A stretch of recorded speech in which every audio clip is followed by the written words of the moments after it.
सुहा तुम? मुझे लगता है प्रेग्नेंट हूँ मैं। नवीन आपा, सुहा आपसे कुछ बात करना चाहती है। अम्मी, प्रेग्नेंट हूँ मैं। नवीन आपा, सुहा को हमारी बहुत जरूरत है।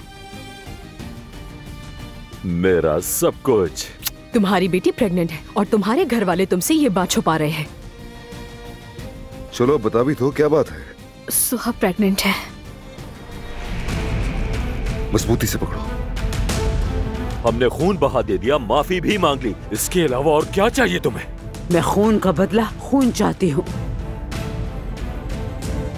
खाली करवाओ ये जगह। अब देखो आगे क्या होता है। पहले मेरे 20 आदमी तुम्हारे घर में दाखिल होंगे। तुम्हें हमसे क्या चाहिए? जो चाहिए सब कुछ दूंगा, लेकिन ये मत करो। पहले हम तुम्हारी बेटी को उसके कमरे से निकालेंगे।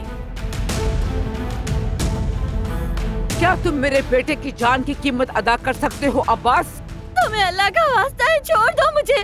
मैं तुमसे भीख मांगती हूँ, छोड़ दो मुझे। तुम यहाँ 9 महीने तक रुकोगी। मेरे पोते को जन्म देने के बाद हम तुम्हें मार देंगे।